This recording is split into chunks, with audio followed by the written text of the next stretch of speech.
Chacun mourra par sa manière de vivre. La mort n'a pas de jour férié. La mort n'est pas en vacances.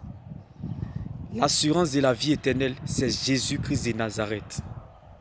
La mort ne connaît pas de religion. La mort ne connaît pas d'âge. La mort ne connaît pas riche ou pauvre. La mort est la plus grande humiliation. Or, la promesse que Dieu nous a faite est la vie éternelle. Le Saint-Esprit en nous, sur nous, avec nous. Bien-aimé, le vrai risque, c'est de mourir sans avoir vécu ce qu'on voulait vivre. Ce qui compte pour Dieu, ce n'est pas la quantité d'années à vivre qui compte pour Dieu, mais plutôt la qualité de vie que nous menons dans ces années. Vivre heureux et être en paix dans le bonheur n'est pas de vivre longtemps, mais plutôt d'accomplir sa mission sur la terre. Accomplir sa mission sur la terre ne dépend pas de notre état, car ce n'est pas notre rang social qui compte pour Dieu, mais plutôt notre rang dans le royaume des cieux.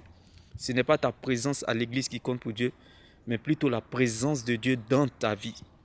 La vie est un mensonge. Seule la mort nous dit la vérité. La vie est comme l'emballage d'une enveloppe. Pourtant tu le sais, la valeur d'une enveloppe, c'est son contenu. Alors sauve ton âme en Jésus.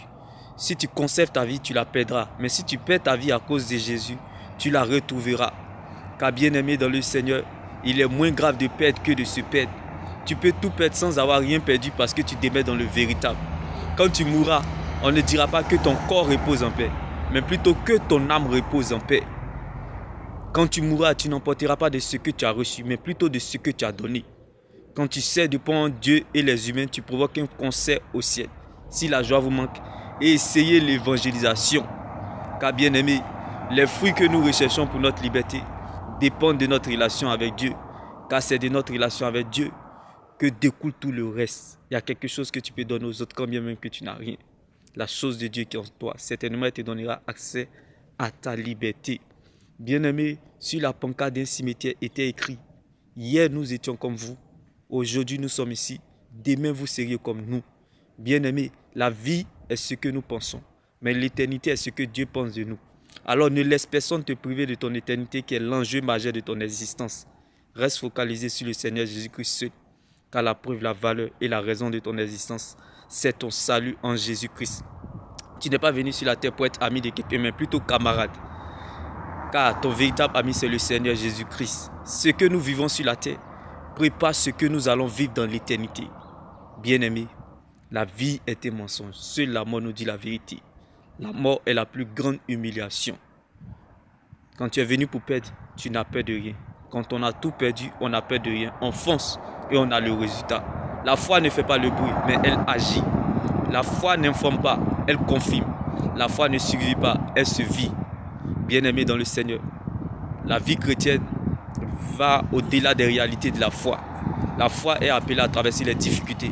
La grande et vraie foi, ce n'est pas de s'en sortir dans la vie, mais plutôt de sortir victorieux des épreuves de l'éternité. Car bien-aimé, la grande et vraie foi, c'est de chercher, suivre et servir Dieu. Heureux l'homme qui cherche la présence de Dieu malgré les difficultés.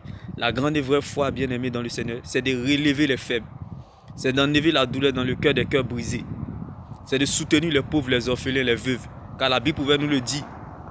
Celui qui s'intéresse aux pauvres, à la veuve et à l'orphelin, au jour du malheur, l'Éternel en délivre. Le malheur atteint souvent le juste, mais l'Éternel en délivre toujours. Le malheur vient souvent, mais la délivrance est toujours. Les bontés de l'Éternel ne sont point épuisées, ses compassions ne sont pas à leur terme. Elles se renouvellent chaque matin. Toutes choses concourent au bien de ceux qui aiment Dieu. Tout ce qui t'arrive t'emmène quelque part qui est mieux que là où tu as quitté hier. On peut être sur le même sol, mais on n'a pas le même sort. Bien-aimé, ne laisse personne te priver de ton éternité, qui est l'enjeu majeur de ton existence. Reste focalisé sur le Seigneur Jésus-Christ seul, car la valeur, la preuve et la raison de ton existence, c'est ton salut en Jésus-Christ. On peut être sur le même sol, mais on n'a pas le même sort.